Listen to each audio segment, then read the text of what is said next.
Hi friends, ಕುಂಬಳಕಾಯಿ ಚಟ್ನಿ ಮಾಡೋಣ.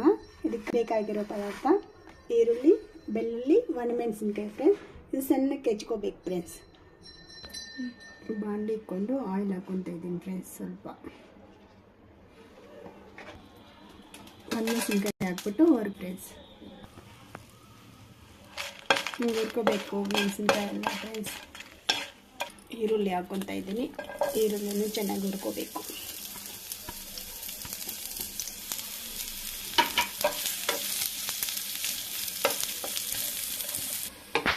ಈರುಳ್ಳಿನೂ ಹುರ್ಕೊಂಡಿದ್ದಾಯಿತು friends. ಬೆಳ್ಳುಳ್ಳಿನೂ ಹುರ್ಕೋಬೇಕು.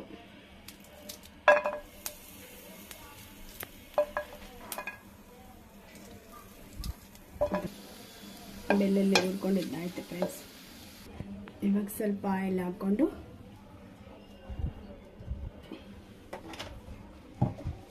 ಕುಂಬಳಕಾಯಿ ಎಲ್ಲ ಚೆನ್ನಾಗಿ ಹುರ್ಕೋಬೇಕು ಫ್ರೆಂಡ್ಸ್.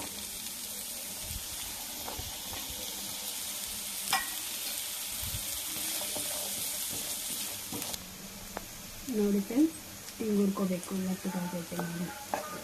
ಸ್ಟವ್ ಆಫ್ ಮಾಡ್ತಾಯಿದ್ದೀನಿ. ಮೆಣಸಿನ್ಕಾಯಿನ ಬೌಲಲ್ಲಿ ಹಾಕ್ಕೊಂಡು ಮ್ಯಾಶ್ ಮಾಡ್ಕೋಬೇಕು ಫ್ರೆಂಡ್ಸ್. ಉಪ್ಪು ಹಾಕ್ತಾಯಿದ್ದೀನಿ ಫ್ರೆಂಡ್ಸ್.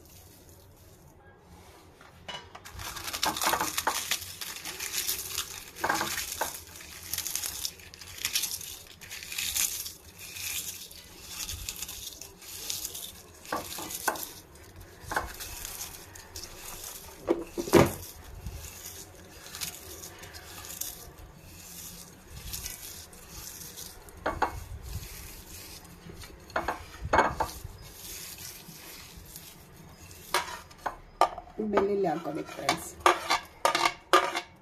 ಬೆಳ್ಳುಳ್ಳಿ ಮ್ಯಾಶ್ ಮಾಡ್ಕೋಬೇಕು.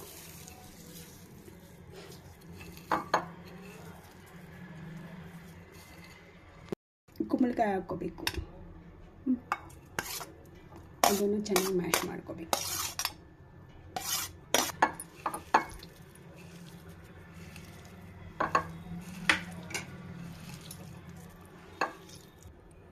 ಇವಾಗ ಈರುಳ್ಳಿ ಹಾಕ್ತಾ ಇದ್ದೀನಿ ಫ್ರೆಂಡ್ಸ್. ಅದನ್ನು ಲೈಟಾಗಿ ಮ್ಯಾಶ್ ಮಾಡ್ಕೋಬೇಕು.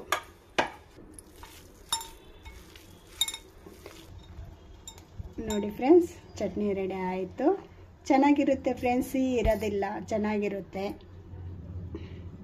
ನೋಡಿ, ಟ್ರೈ ಮಾಡಿ ಫ್ರೆಂಡ್ಸ್. ಇವಾಗ ಚಟ್ನಿ ಹೇಗಿತ್ತು ನನ್ನ ಮಗಳು ತಿಂದ್ಬಿಟ್ಟು ಹೇಳ್ತಾಳೆ ಫ್ರೆಂಡ್ಸ್.